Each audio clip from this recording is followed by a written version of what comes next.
नमो तस्ये भगवतो अरहतो सम्मा सम्बुद्धस्ये। नमो तस्ये भगवतो अरहतो सम्मा सम्बुद्धस्ये। नमो तस्ये भगवतो अरहतो सम्मा सम्बुद्धस्ये।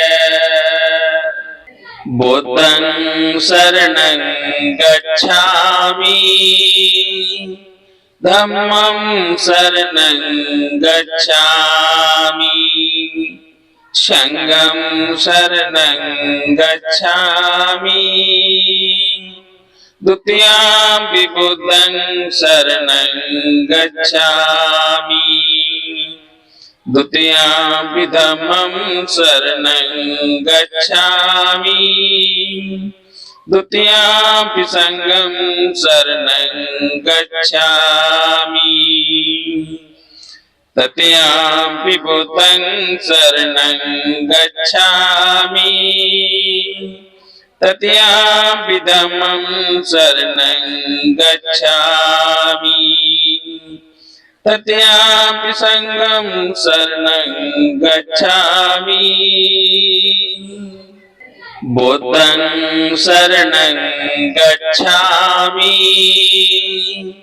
धम्मं शरणं गच्छामि संघं शरणं गच्छामि द्वितीयंपि बुद्धं शरणं गच्छामि द्वितीयंपि धम्मं शरणं। नमो बुद्धाय जय भीम। नमो बुद्धाय जय भीम। नमो बुद्धाय जय भीम। नमो तस्ये भगवतो अरहतो सम्मा सम्बुद्धस्ये।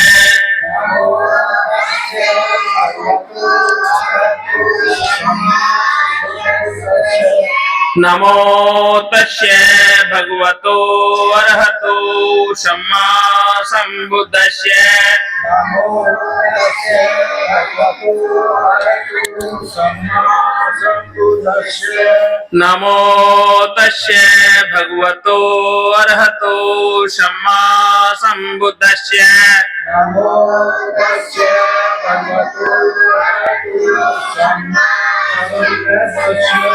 बुद्धं शरणं गच्छामि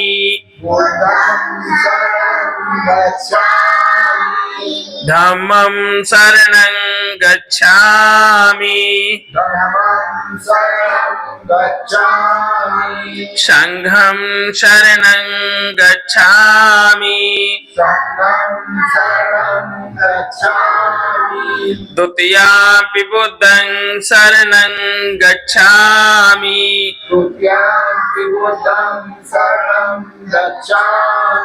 द्वितीयंपि धम्मं शरणं गच्छामि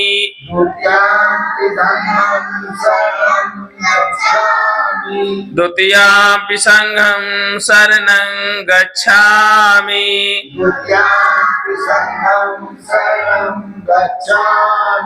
तृतीयंपि बुद्धं शरणं गच्छामि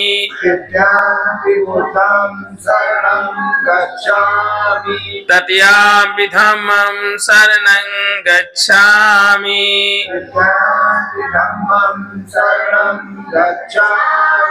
तृतीयंपि संघं शरणं गच्छामि।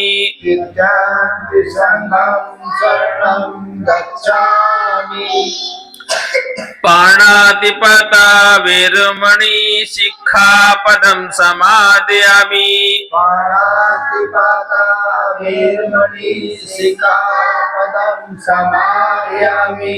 अदिन्नदाना वेरमणि सिक्खापदं समादयामि।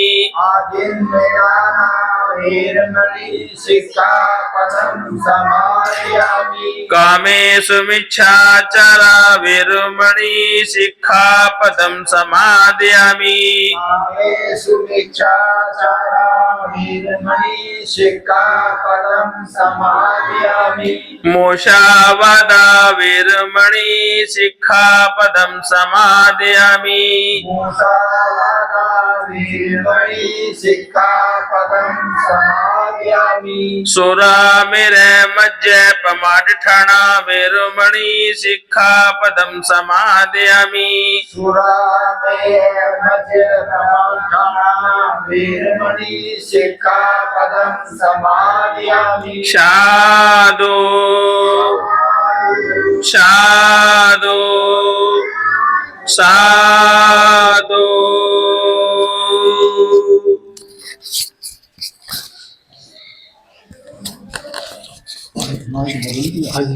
अब आगे का प्रोग्राम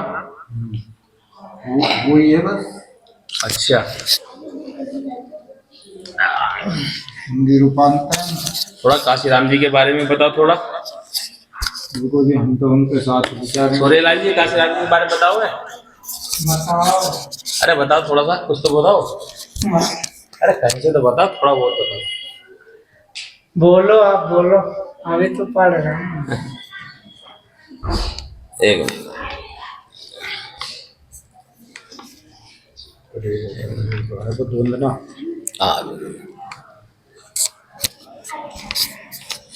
बुद्ध वंदना, धम्म वंदना, संघ वंदना का एक पाठ का वाचन करते हैं श्री रुमाल सिंह जी।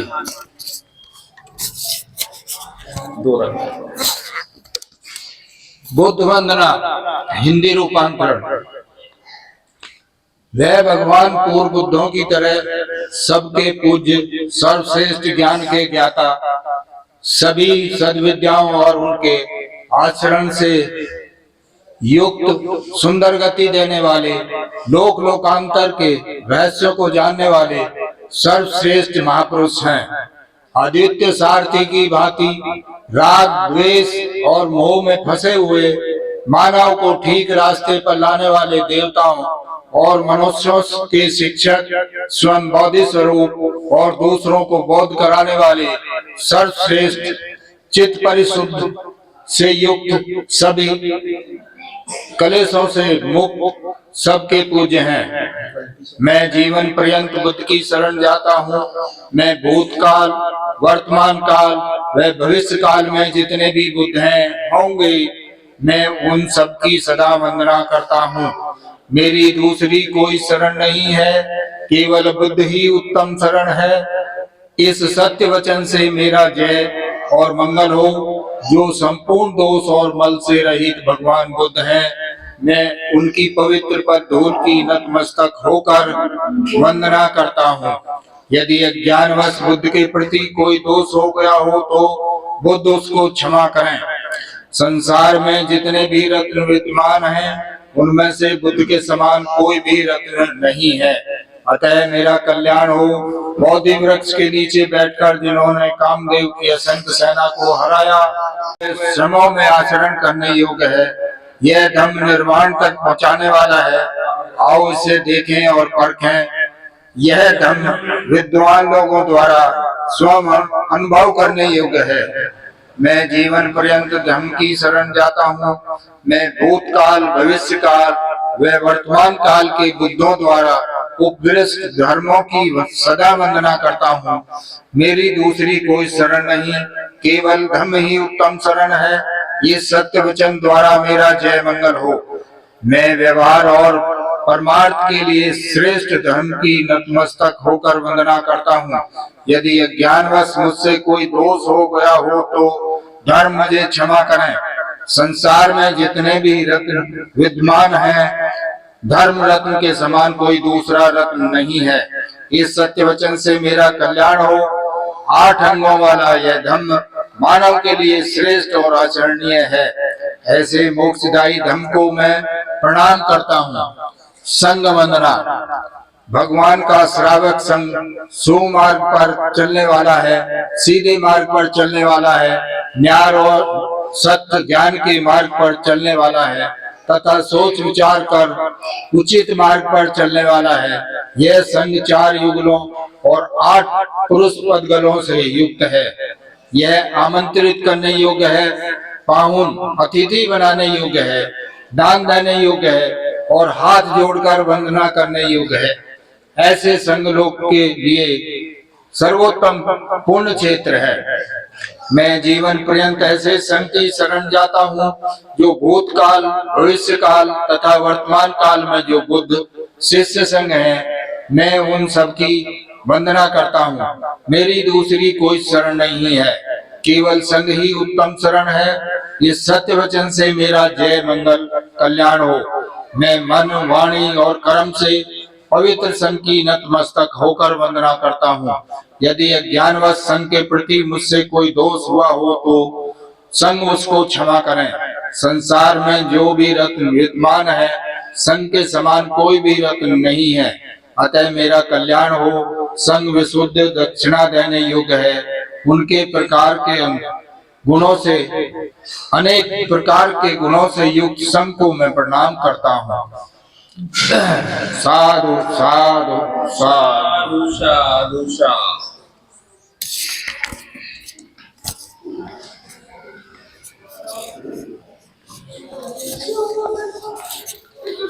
बुद्ध वंदना, धम्म वंदना, संघ वंदना का एक वाचन किया सिद्ध रुमाल सिंह जी ने।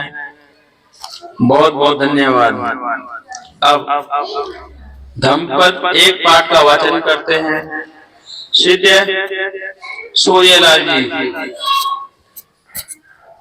जिसका रास्ता हो गया है, जिसने रास्ता तय कर लिया है, विशोकस जो विशोक हो गया, शोक दुख से पार हो गया, जो संबद्ध सर्वथा सभी तरह से मुक्त हो गया है, और जिसकी सब ग्रंथ पर सारी ग्रंथियां कट गई है, उसके लिए परिदाहों, संताप, मन की जलन, कपट, दुख ना विदते नहीं रहते।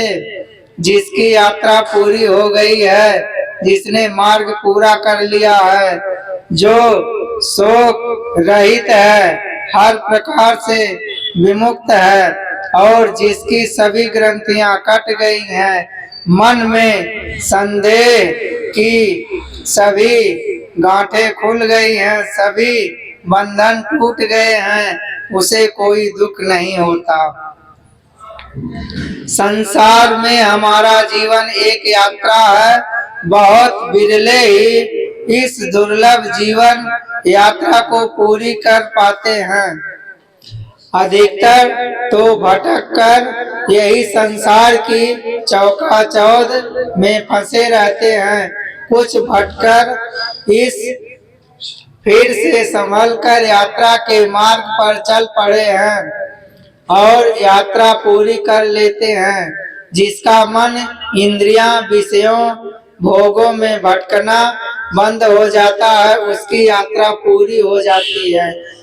इसी जीवन यात्रा में हमें हर तरह का अनुभव होता है। दुख, सुख, उतार चढ़ाव, धूप छांव, हार जीत, मान अपमान, भला बुरा आदि। जागृत प्रज्ञावान साधक सत्य को जानकर सही मार्ग पर ही चलता है। सुख पाने के लिए मन विषय भोगों में भटकता है। जब अनुभव के बाद यह मालूम पड़ता है कि नश्वर और क्षणिक सुखों में असली सुख नहीं है, बल्कि इन सुखों भोगों की बराबर इच्छा से मन अशांत व दुखी होता है, तब मन भटकता बंद हो जाता है। जिसका मन सांसारिक नश्वर चीजों में नहीं भटकता, उसकी यात्रा समाप्त हो जाती है। वह शोक, कष्ट, दुख से मुक्त हो जाता है। क्योंकि उसकी कहीं भी आसक्ति नहीं है, कोई चिपकाव नहीं है। इस प्रकार वह हर तरह से मुक्त हो जाता है और ऐसे मुक्त व्यक्ति के मन में कोई संशय, संदेह, ग्रंथि गांठ की गुंजाइश नहीं रहती, इसलिए उसके मन में कोई संताप नहीं होता। जिसके सभी सांसारिक बंधन टूट गए, उसके लिए शरीर और मन में कोई क्लेश, कष्ट, विकार नहीं रहता। वह आहत हो जाता है। जो अपना यात्रा मार्ग पूरा कर लेता है वह शोक रहित हो जाता है, क्योंकि वह सुख की कामना नहीं करता है। अब छलावे के सुख से भटका नहीं सकते। जो शोक रहित है वह सभी तरह से विमुक्त है। उसने सुख की कामना और पाकर अनुभव कर अच्छी तरह जान लिया कि हर जीत के बाद हार है, प्रशंसा के बाद निंदा है, सुख के पीछे दुख है और जन्म के साथ ही मृत्यु खड़ी है। ऐसे जानकर वह सभी तरह से विमुक्त है, जिसकी सभी ग्रंथियां क्षीण हो गई हैं। मन में बांधी हुई राग, दोष, मोह, घृणा, काम, क्रोध, अंधकार आदि की छोटी बड़ी ढीली मजबूत सभी गांठें कट जाती हैं। मन के भीतरी अवचेत मन में जो ग्रंथियां बांध रखी हैं वो समय समय पर अपना विकराल रूप धारण कर व्यक्ति को अशांत और दुखी करती हैं। अपने स्वभाव आदत की ऐसी सारी गांठें क्षीण हो जाती हैं। जो गांठें व्यक्ति को अब तक दुखी करती थी वे सब खुल जाती हैं। दरअसल कोई दूसरा हमें दुख थोड़े ही देता है, व्यक्ति स्वयं ही अपने मन में वाणी और काया के काम में सुख दुख मोल लेता है। कोई क्रोध, अहंकार, मोह, लोभ आदि की गांठें हटा ले तो बाहर का व्यक्ति लाख कोशिश करे तो भी हमें दुखी नहीं कर सकता। और जिसकी सभी ग्रंथियां क्षीण हो गई हैं, कोई दुख नहीं होता, कोई दुखी नहीं कर सकता। साधु साधु साधु साधु साधु।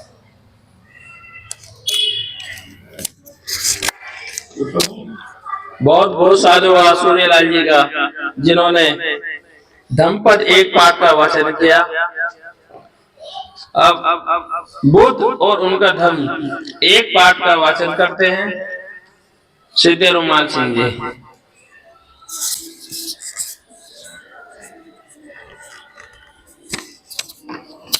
बुद्ध और उनका धम्म। देवदत्त चचेरा भाई तथा शत्रु। देवदत्त बुद्ध का चचेरा भाई था, लेकिन आरंभ से ही उसे उनसे ईर्ष्या थी और वह उनसे अंतिम दर्जे की घृणा करता था। जब बुद्ध घर छोड़कर चले गए तो देवदत्त ने यशोधरा से प्रेम बढ़ाने का प्रयास किया।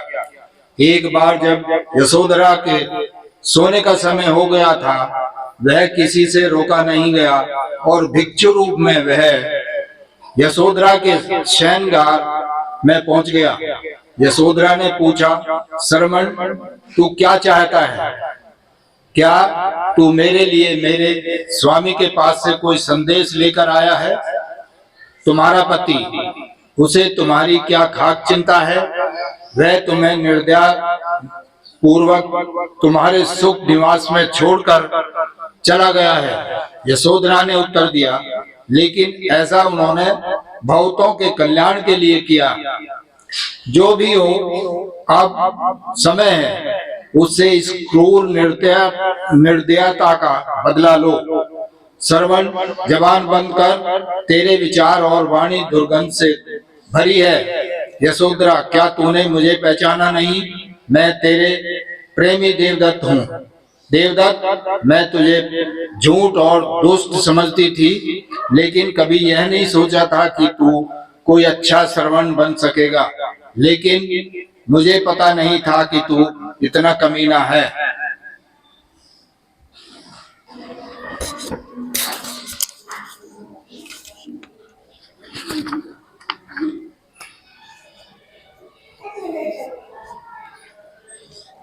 वह और पुरानी ब्राह्मणी परंपरा है। कौन सा है? हाँ, ज्यादा चले गए। हाँ, देवदत्त चिल्लाया, यशोधरा यशोधरा, मैं तुझसे प्रेम करता हूँ। तेरे पति के मन में तो तेरे लिए घृणा छोड़कर और कुछ नहीं। वह तुम्हारे प्रति निर्दयी रहा है। मुझसे प्रेम कर और उससे बदला ले। यशोधरा का खिंचा हुआ पीला चेहरा रंजित हो उठा। उसकी आंखों से आंसू बहने लगे। देवदत्त, क्रूर तुम हो। यदि तुम्हारे प्रेम में कुछ सच्चाई भी होती तो भी यह मेरा अपमान होता।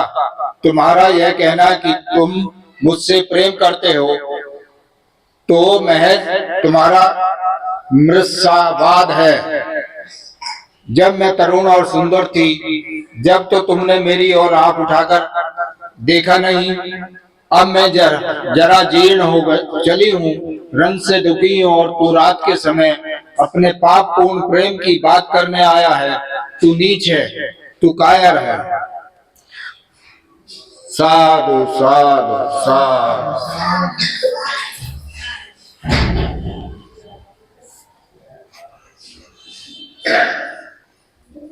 आ जाओ, ले जी दौर उनका धम्मा गया। साहब आ रहे हैं। बहुत बहुत साधुवाद श्रद्धेय रुमाल सिंह जी का, जिन्होंने धम्म पाठ का बुद्ध और उनका धम्म का एक पाठ का वाचन किया। अब जैसे कि सभी जानते हैं, आज साहब काशीराम जी का जन्म दिवस है। उनके बारे में थोड़ा सा पढ़ के सुनाते हैं। मान्यवर काशीराम जी पंजाब के रोपड़ जनपद में खासकर गांव के एक रामदास या चमार परिवार में पैदा हुए काशीराम जी का जन्म 15 मार्च 1934 को हुआ। उनकी शुरुआत की शिक्षा शासकीय और प्रशासनिक मिलकर मिलापुर पंजाब से शुरू हुई थी। ये समय था जब दलित प्रतिभाशाली विद्यार्थियों को अध्यापकों व अन्य विद्यार्थियों से जातिगत भेदभाव की यातनाएं झेलनी पड़ती थी। विभिन्न मुसीबतों से निडरता से सामना करते हुए उन्होंने 1956 में रोपड़ के सरकारी कॉलेज से विज्ञान और स्नातक की डिग्री हासिल की। एक घटना का वर्णन करते समय स्वयं काशीराम जी की आंखें भर आई थी जब उन्होंने बताया कि स्कूल की शिक्षा के दौरान एक दिन मेरी मां ने मुझसे मेरे पिता को खाना पहुंचाने के लिए कहा। मेरे पिताजी रोपड़ करनाल गेस्ट हाउस में बगैर काम किए करते थे। जब मैं खाने का डब्बा लेकर गेस्ट हाउस पहुंचा तब मैंने देखा कि मेरे पिता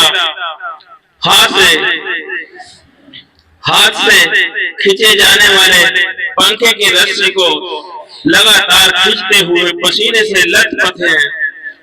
वह हवा इसलिए कर रहे थे कि उनके अफसर को ठंडी हवा मिलती रहे। यदि अफसर की नींद खुल गई तो वे उन्हें सजा देंगे। यह सब कार्य करने के बाद भी उन्हें बहुत कम पैसे मिलते थे। ऐसा तमाम घटनाएं थी जिसमें काशीराम जी काफी आहत थे। युवा अवस्था में अन्य युवाओं की तरह काशीराम जी अपने भविष्य के लिए हजारों सपने देखा करते थे, लेकिन सदैव उनमें से अपने सपने पूरे करने की धुन सवार रहती थी। यही कारण था कि कुश्ती और तैराकी में उन्हें महारत हासिल थी। वह हर प्रकार की किताबें पढ़ने के साथ साथ फिल्मी पत्रिकाएं भी पढ़े और ध्यान से पढ़े थे।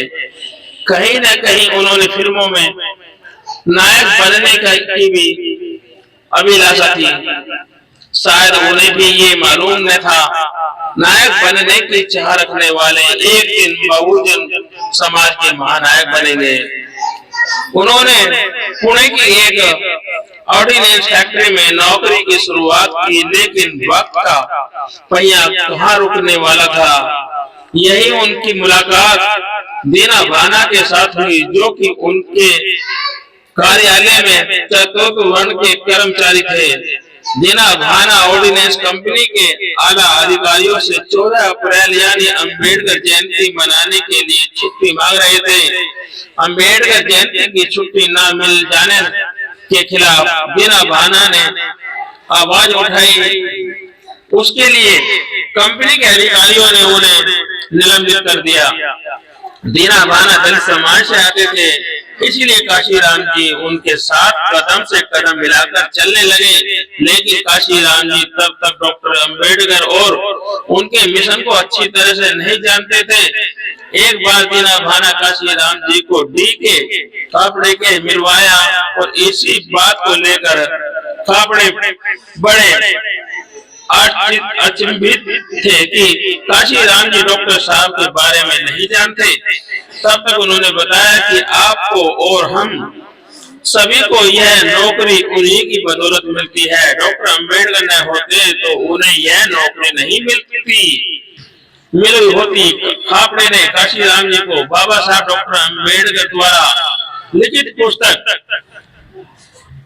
एनिहिलेशन ऑफ द कास्ट उपहार स्वयं पढ़ने के लिए दी। काशीराम जी रात को जैसे जैसे वो किताब पढ़ते जा रहे थे, उन्हें वह साहब और जातिगत भेदभाव याद आते जा रहे थे जो उनके परिवार ने झेला था। काशीराम जी ने बाबा साहब के आंदोलन का गहन अध्ययन किया और दीना भाना के डी.के. खापड़े और अपने अन्य साथियों के साथ मिलकर भारत के बहुजन आंदोलन की बिगुल बजा दिया। ये वो समय था जब बाबा साहब के महापरिनिर्वाण के बाद उनका कारवां पूरी तरह थम गया था। आरपीआई में कुछ समय सक्रिय रहने के बाद उन्होंने लगने लगा कि ये अनेक दरों से बढ़ती हुई है और अपने मूल लक्ष्य से भटक गई है। आरपीआई से अलग होने के बाद उन्होंने 1971 में अखिल भारतीय SC/ST OBC और अल्पसंख्यक कर्मचारी संघ की स्थापना की, जो कि बाद में चलकर 1978 में वामसेप बन गया। वामसेप एक ऐसा संगठन था जिसका उद्देश्य अनुसूचित जातियों, अनुसूचित जनजातियों, अन्य वर्गों के अल्पसंख्यकों के शिक्षा और सदस्यों को अम्बेडकरवादी सिद्धांत का समर्थन करने के लिए राजी करना था। वामसेप ने तो एक राजनीतिक तौर पर और न ही एक धार्मिक संस्था की थी और इसका अपने उद्देश्य के लिए आंदोलन करने का भी कोई उद्देश्य नहीं था। इसके बाद साहब काशीराम जी साहब ने 1981 में एक और सामाजिक संगठन बनाया जिसे दलित शोषित समाज और संगठन सीमित और DSS के नाम से जाना जाता है। उन्होंने दलित वोट को इकट्ठा करने की अपनी कोशिश शुरू की और 1984 में उन्होंने बहुजन समाज पार्टी भाजपा की स्थापना की। उन्होंने अपना पहला चुनाव 1984 में छत्तीसगढ़ की जजगिरी और चप्पा सीट से लड़ा था। बीएसपी को उत्तर प्रदेश में सफलता मिली। शुरू में दलितों और अन्य पिछड़े वर्गों के बीच विभाजन को बढ़ने के लिए संघर्ष किया और लेकिन बाद में मायावती के नेतृत्व में इस खाई को बांटा गया। सन 1982 में उन्होंने अपनी पुस्तक चमचा युग लिखी, जिसमें उन्होंने जगजीवन राम और रामविलास पासवान और रामदास अठावले जैसे दलित नेताओं का वर्णन करने के लिए चमचा शब्द का इस्तेमाल किया था। उन्होंने तर्क दिया कि दलितों के अन्याय और दलों के साथ काम करके अपनी विचारधारा से समझौता करने के बजाय अपने स्वयं और समाज के विकास को बढ़ावा देने के लिए राजनीतिक रूप से काम करना चाहिए। बीएसपी के संगठन के बाद काशीराम जी कहा कि उनकी बहुजन समाज पार्टी पहला चुनाव हारने के लिए, दूसरा चुनाव नजर में आने के लिए, तीसरा चुनाव तीसरे के लिए लड़ेगी और 1988 में उन्होंने भावी प्रधानमंत्री वीपी सिंह के खिलाफ इलाहाबाद सीट से चुनाव लड़ा और प्रभावशाली प्रदर्शन किया, लेकिन 70,000 वोटों से हार गए। वह 1989 में पूर्वी दिल्ली लोकसभा निर्वाचन क्षेत्र से लोकसभा चुनाव लड़े और चौथे स्थान पर रहे। सन 1991 में काशीराम जी और मुलायम सिंह जी ने गठबंधन किया और काशीराम जी ने इटावा से चुनाव लड़ने का फैसला किया।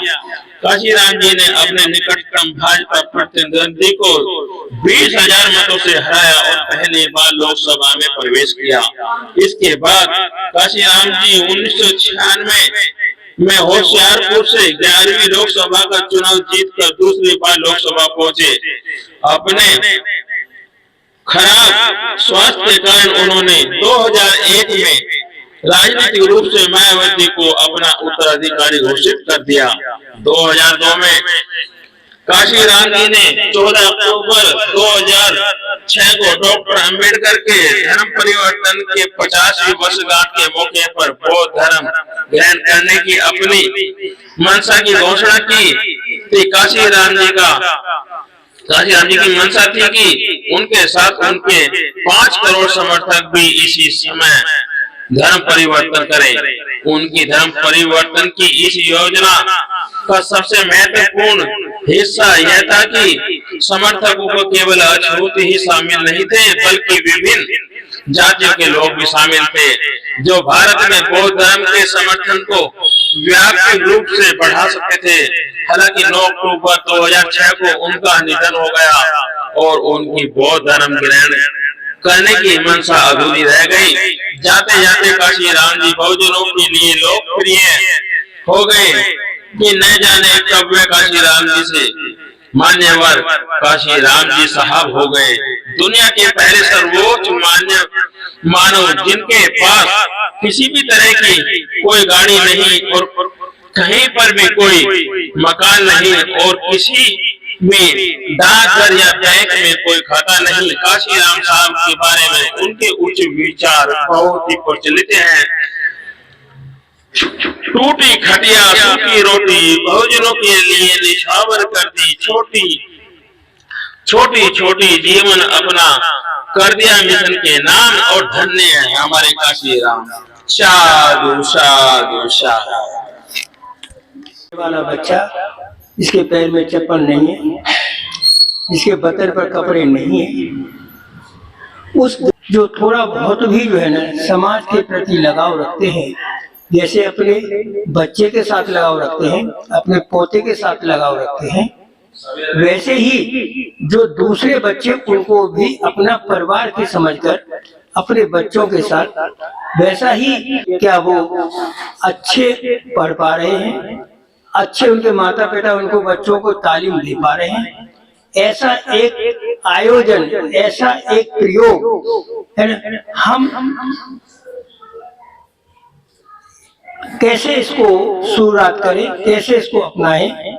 मेरा विचार से तो यही है कि जहाँ भी हम छोटी छोटी जाते हैं, रिश्तेदारी में जाते हैं, बारात में जाते हैं, पार्टियों में जाते हैं, जन्मदिन पर जाते हैं, हम और कुछ नहीं कर सकते, तो इस प्रकार के अपने बुद्धिज्म से, अपने तर्क संगत भाव से उनको हम प्रेरित करें, क्योंकि हम उनको देना तो दे सकते हैं, उनको उत्साहित कर सकते हैं, उनको जो है ऐसी प्रेरणा दे सकते हैं, उनके माँ बाप को जो है ना बुराइयों से दूर रखकर उनको इतना जरूर कह सकते हैं कि आप अपने बच्चों का ख्याल रखिए, आपका बच्चे ही आपका भविष्य है, अगर ये बच्चे हेल्दी रहेंगे, स्वस्थ रहेंगे, तो ये शिक्षा भी ग्रहण कर पाएंगे, और स्वस्थ नहीं रहेंगे तो ये शिक्षा ग्रहण करने में पीछे रह जाएंगे।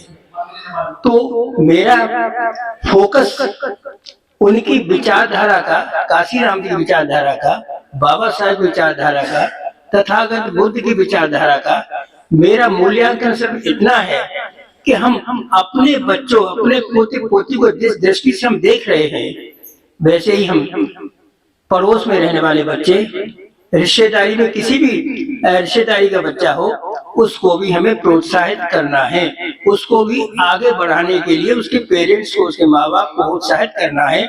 इसके साथ साथ बहुत सारी कुरीतियां हैं, बुराइयां हैं, उनसे हम बुजुर्गों से अनुरोध करते हैं कि वो अपना प्रभाव डालें। उन बुराइयों से कैसे बच सकते हैं? जन्मदिन पर अधिक खर्चा न करें, बच्चे के लिए जो है ना, उसके स्वास्थ्य के लिए है ना 2 पैसे जरूर बचाएं। आज भी मैं देख रहा हूँ कई जगह कि बच्चा जो है 10,000 रुपए कमा रहा है और शादी में 10 लाख रुपए खर्च कर रहा है। तो ये एक हमारे समाज में ऊपर उठने से हमारे परिवार को, हमारे समाज को रोकती है। जब तक हम जो है ना बुद्धिजीवी से, अपनी विचारधारा से अपना जो है फिजूल के खर्चे को बचाव नहीं करेंगे, तो हम अपने बच्चे को जो है उसकी बीमारी में इलाज नहीं करा सकते, बच्चे को स्वास्थ्य अच्छा भोजन नहीं दे सकते, बच्चे को फल फ्रूट नहीं खिला सकते। और जब ये चीजें हम नहीं दे पाएंगे बच्चे के लिए, तो बच्चा आगे चल करके बीमार हो सकता है, और बहुत सारी फिर हम उस पीरियड में बच्चे को एजुकेशन भी नहीं दिला पाएंगे। तो ये बड़ी बड़ी छोटी छोटी बातें हैं, अगर हम थोड़ा सा विचार करें, मनन करें, और हर आदमी को, चाहे वो मजदूर हो, चाहे वो रेहड़ी चलाता हो, चाहे वो केले बेचता हो, हमें ऐसी विचारधारा रखनी चाहिए। और जब हम रखेंगे ऐसी विचारधारा, तो निश्चित रूप से हम स्वयं तो सुखी होंगे ही, हमारा बॉडी का हीमोग्लोबिन भी कम नहीं होगा, और हमारे बच्चे भी तंदुरुस्त आगे बढ़ेंगे।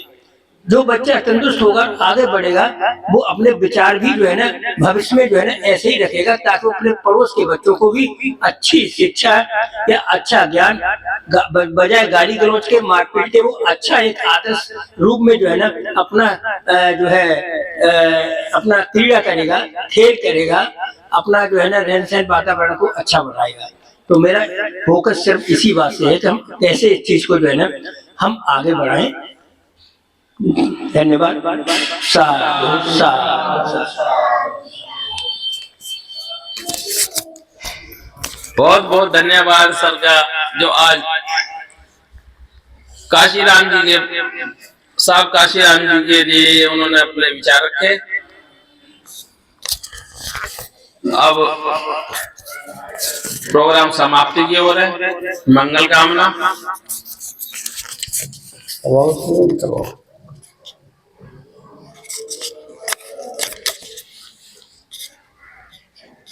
मंगल कामना। सभी आज जोड़ के बैठ जाओ।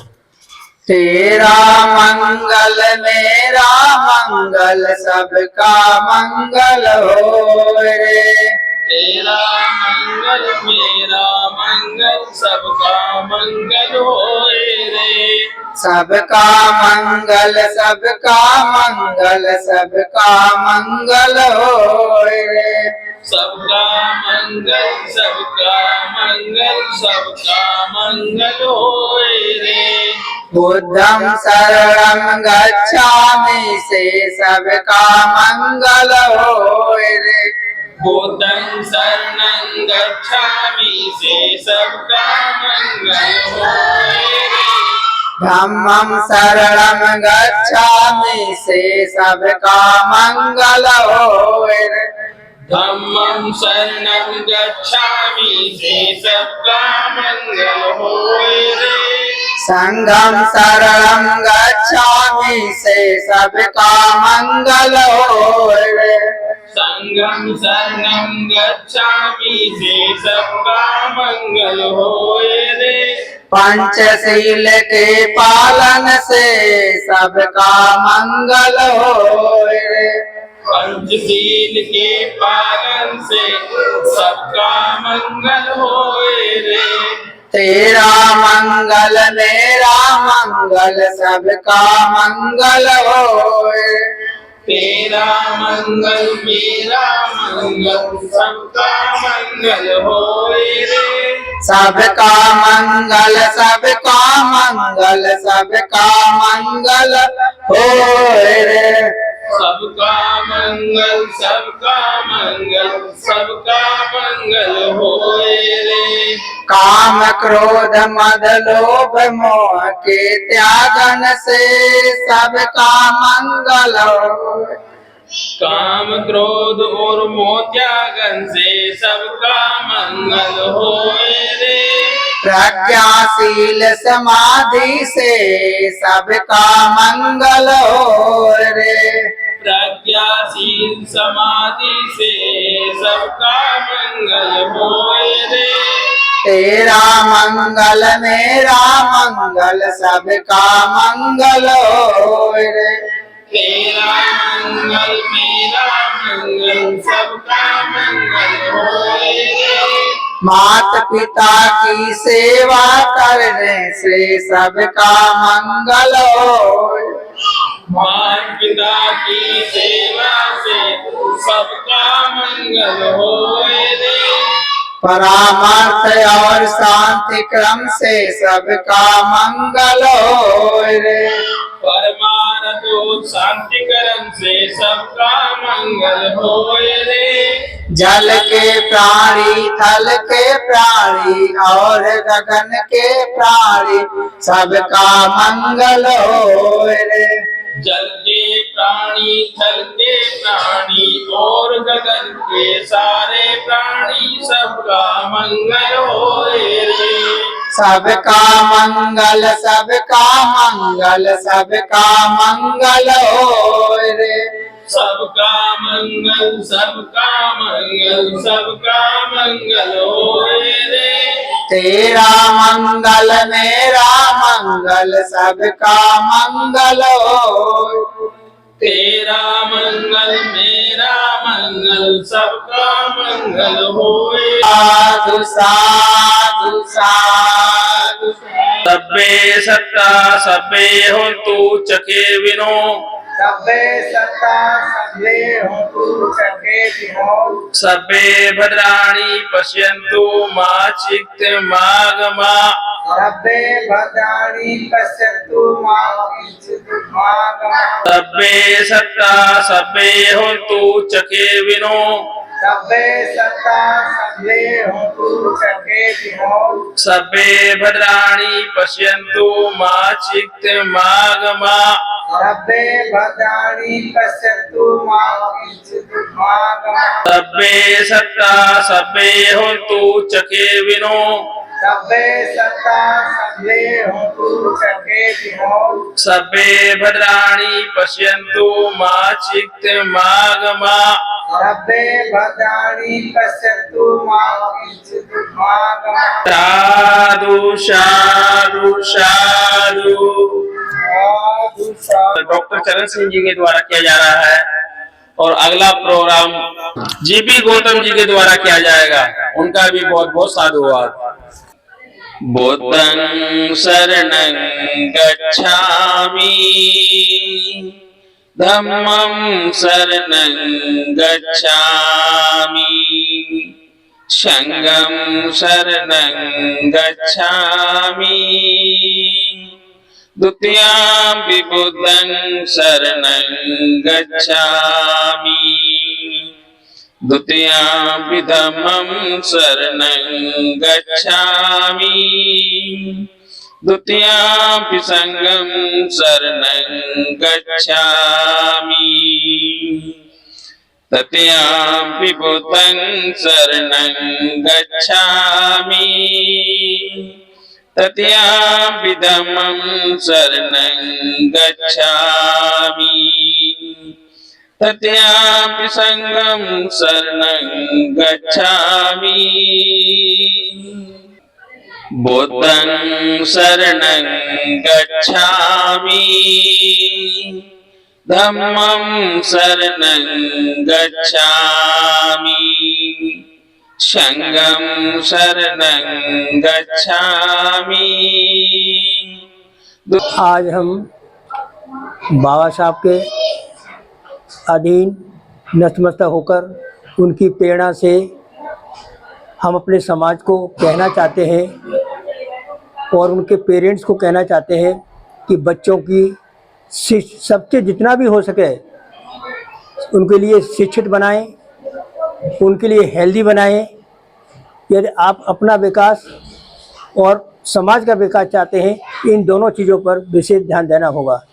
यही उनकी प्रेरणा थी, यही उनका आदर्श था और यदि उनकी कुर्बानी को पूरा कर पाएंगे तो हमारा यही सिद्धांत रहेगा, यही उद्देश्य रहेगा कि हम बच्चों को शिक्षित बनाएं और हेल्दी बनाएं।